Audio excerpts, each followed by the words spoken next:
Thank you very much indeed, and I have to say that as a member of this college, of King's College, and a student of two of Keynes's collaborators, Nicholas Kaldor and Joan Robinson, it's a particular pleasure for me to be here today. I want to start just a little more broadly by placing my remarks in the broader context of innovation in economic thought, of new economic thinking, because I hope that when we meet again, as I trust we will, that there will be elements added to the discussion that have not been as present as they should be, in my view, so far. We should be having a dialogue, for example, with those who viewed the financial crisis fundamentally as a breakdown in the rule of law, particularly in the United States, to discuss the aspects and the evidence for fraud and corruption, the criminological aspects of and underpinnings of the crisis. There should be more discussion, in my view, of the stock flow consistent accounting approach to macroeconomics that was led here and at the Levy Institute by Wynne Godley. This would help the managing director to understand that it's not quite logical to be happy with the rise in the savings rate in the United States at the same time that you're unhappy with the budget deficit, because they are two sides of exactly the same phenomenon. It would be useful, in my view, as well, and Rob and others have mentioned in passing the problems of the environment and climate change, if economics were broadened out to include the scientific community that is working on energy, on the problem of the energy return on investment, the problem of climate change specifically, and also those who are in the middle between economics, physics, and biology, working on biophysical models, which are extremely useful, in my view, to understanding the effect of stability and instability on the structure of institutions. And it would be useful, and I'll say a little bit more of this as I go along, to have some discussion of the sociology and politics of the economics profession. There are some things I hope we don't need to speak about again. In fact, there are a few acronyms: REH, EMH, RAM, and DSGE. And my suggestion would be to, at the end of this conference, let's take them out, bury them in the garden underneath the windows of the Keynes rooms, plant it over with garlic, and invite some of the young men who tried to come to lunch to stand over it from dusk to dawn to make sure that nothing comes back. At the same time, there have been some very good things in the mix. I was very pleased to see the network panel yesterday, and I'm very pleased and happy to be here today to talk about the problem of inequality, which is my own specialty, and to give you a sense of how difficult it is to actually insert this into discussion in economics. I have to say that there is no JEL classification code for the treatment I'm about to give you. Rob placed this panel in an ethical context, and I was searching for an ethical inspiration. The master spoke to me, and I thought it would be best to begin with a few words from him.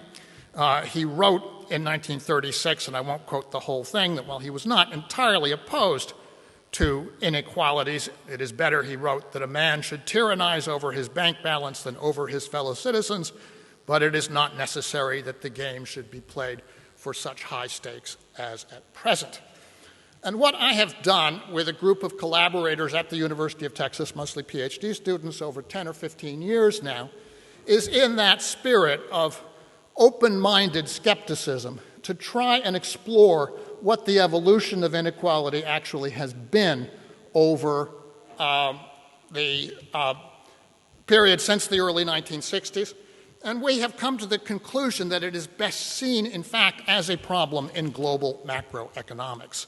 That is to say, and to evoke another ghost who I think has unfairly downrated in recent discussion in this field, Simon Kuznets, that it turns out on the evidence that we've been developing that he was fundamentally right. Inequality is a curvilinear relationship related to the income level, and this is a matter, therefore, of macroeconomics and not so much of pressures one way or another in individual labor markets.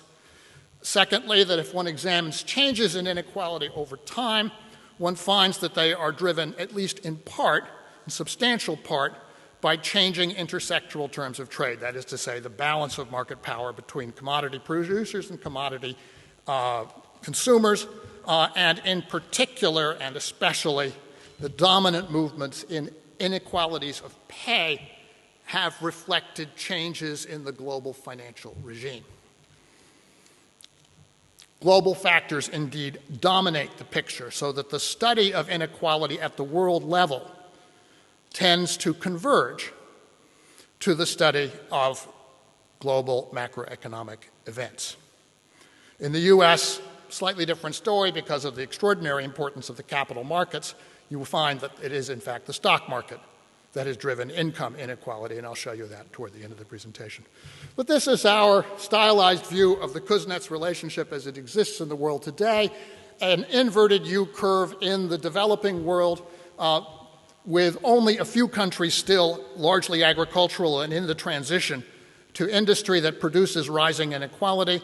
The great majority of middle-income countries on a downward-sloping curve, such that as income rises rapidly, their inequality would tend to fall. And then at what we call the augmented Kuznets curve at the end of the distribution, the high-income countries, a tendency, because of their special relationship to the world economy as suppliers of advanced capital goods and financial services, for inequality to rise as growth proceeds.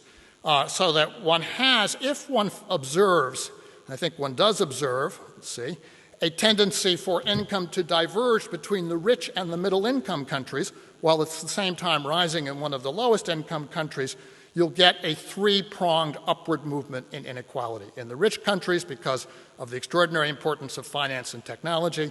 In the poorest country, because of rapid industrialization and urbanization. And in the middle-income countries, because they're being driven backward by the widening in the global income dispersion. Oops, let me go back. Just to show you some evidence for the proposition that countries like Brazil are on a downward sloping Kuznets curve. Here is some data relating the change in an inequality measure to the rate of economic growth, and you can see a very clear downward sloping relationship. So there are a lot of countries that are in fact in that category. We have, over the years, mined an enormous amount of information, starting with the United States, using both geographic, local area personal income, and industrial, standard industrial classification, and now the North American scheme, information in order to take advantage of the richness of detail that are available from data sources that are not, in fact, the ones normally used for measurement of inequality, although the measurements tend to be close to the census measures where census measures are good. For countries like Russia, we have mined the Goskomstat databases, the statistical yearbooks for China, national data sources, India, Brazil, Argentina, Chile, Mexico, and many others. We have used regional data sources for Europe to enable us to compute inequality not only within European countries but also between them, and to begin to get some assessment of the level of inequality in Europe as a whole.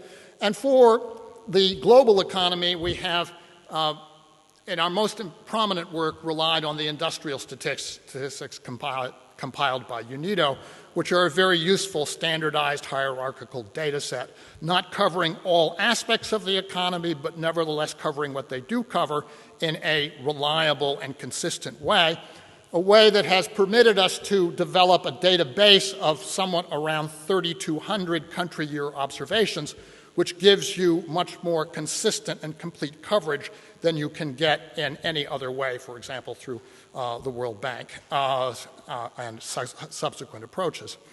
Our method in all of this is very simple and straightforward, and it involves the use of the between groups component of Theil's t-statistic, a consistent lower bound estimate of inequality, something which I will not go into in any technical detail. It is amply documented in the literature. What I am going to show you now, to summarize very clearly, is what some of this evidence shows. And what I've done here is to create some maps in which the changes in inequality over a 6-year period are given in a color code so that from pink to red to brown, you can see decreases where they occur, and from light to dark blue, you can see increases. Of course, the coverage of the map does vary from period to period according to how much data we in fact have, and I've used whatever tricks I could to fill in as much as possible in a reasonable way. But what you can see is that in the earliest period for which we have information, the mid-1960s, there is a very mixed pattern, increasing inequality in some countries and decreasing in others. As you move on into the 1970s, and in particular through the oil boom, an interpretable pattern in the world economy begins to emerge quite clearly. You can see that in the rapidly growing and prosperous oil-producing countries, inequality is declining, whereas as a result of the shocks and the recessions in Western Europe, North America, and the consuming countries generally, inequality tends to increase. As you move on into the late 1970s and the early 1980s, you begin to get into the age of the debt crisis. And what you can see now is that over the world economy, the predominant pattern is for increases in inequality. They are most massive where the debt crisis was most severe, that is to say in Latin America. I would call this in Sorosian terms the start of the super bubble. And you can see that there's a significant area of exception, which are India and China, predominantly, two countries that were exempt from the debt crisis because they were substantially isolated from relationships with the global financial system until the start of the 1980s. As you move on into the mid-1980s and into the 1990s, what you find, call it the age of globalization, as then not surprisingly, as the Soviet Union came to an end, and its neighboring countries, the largest increases in inequality occurred there and again in China, although it's still rising in most of the world. One significant exception in this period is the Asian Tiger region, where you see a geographically unified pattern of declining inequality as that region experienced through 1997, a boom driven by foreign direct investment. One way of summarizing this information in a single diagram is to put the whole data set into a panel framework and to estimate a two-way fixed effects model using the time effects as a kind of constructed time series. And so what you're looking at here is a measure of the movement through time of the common pattern of inequality within countries. This is not between countries. This is inequality measured within each country separately. The common pattern over this whole period in the history of the global economy. And what's very interesting about it is, as you can see, I've written in the turning points. One of them corresponds pretty clearly with the end of the stable exchange rate regime of the Bretton Woods period. It's followed by a period through the end of the 70s of declining inequality, the commodity and oil price boom, turning around with the debt crisis in the early 1980s, and then rising dramatically for a 20-year period, ending with the peak piercing of the internet bubble in 9/11 in 2001, followed by a period of some decline in inequality running up through the middle part of the last decade. And that's as far as we have data for the present time. What's interesting about this pattern is that you can compare it to other ways of measuring inequality. And here I'm going to steal a march on Branco by showing you one of his concepts of inequality. I'll call mine concept 4 to distinguish from his 3. But if you look at his concept 1, it's essentially the same pattern.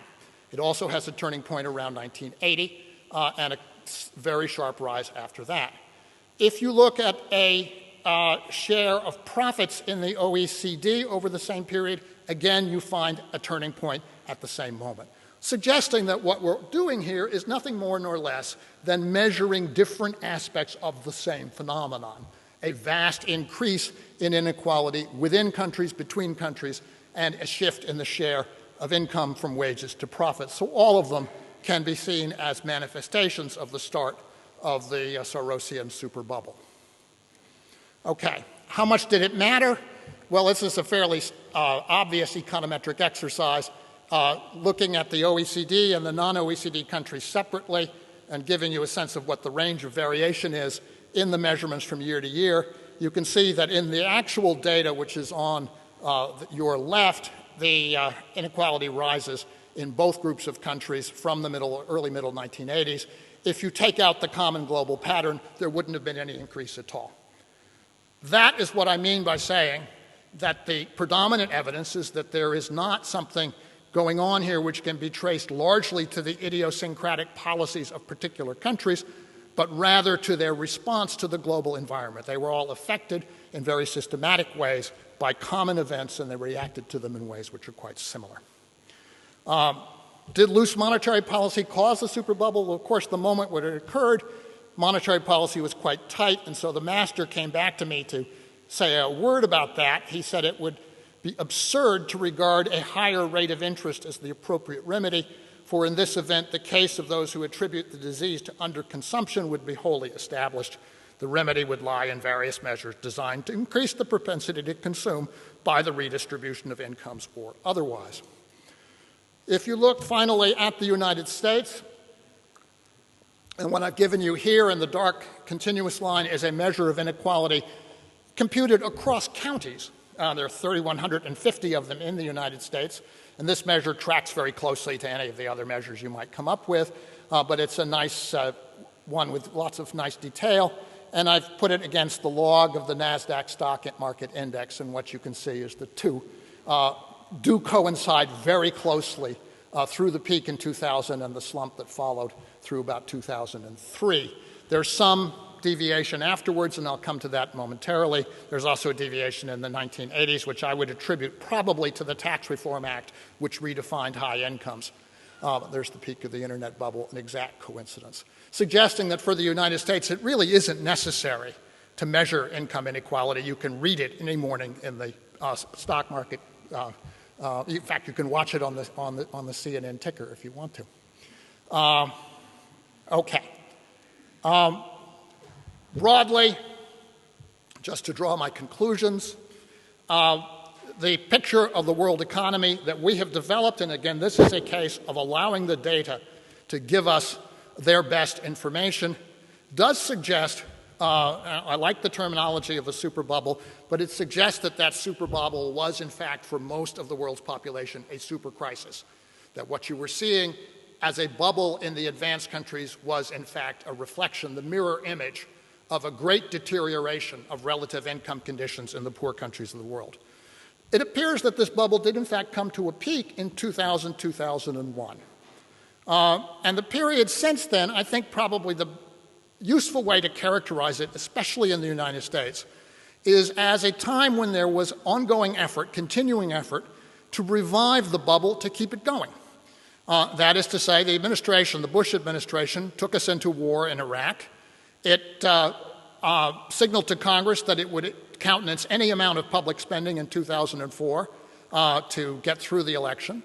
And in this period, it also deregulated and desupervised the housing industry, the housing finance industry, mortgage originations, and encouraged and tolerated the takeover of that sector by the mortgage originators whose aggressive, corrupt, and deeply fraudulent activities, when exposed, were certain to lead to the collapse, the irrevocable collapse, in my view, of those markets. That's the process that I described in my book as the growth of a predator state. And I would suggest that it was this effort to extend a boom which had already run its course that led to the corruption of the financial markets that gave us the great crisis. Final word from the master. So insofar as millionaires find their satisfaction building mighty mansions to contain their bodies when alive and pyramids to shelter them after death, or repenting of their sins, erect cathedrals and endow monasteries or foreign missions, the day when the abundance of capital will interfere with abundance of output may be postponed. It is not reasonable, however, that a sensible community should be content to remain dependent on such fortuitous and often wasteful mitigations when once we understand the influences upon which effective demand depends. Thanks very much. If you want more information, everything, including all the data sets and a great many papers, many of them published in the refereed literature, are up on the website. If you're in the United States, you can type inequality into Google. You'll get about 18 million hits. We were number 11 last time I looked, about the second or third that wasn't as pure mathematics, ahead of Harvard, Stanford, and Cornell, which I would call peer review for new thinking. Thank you very much.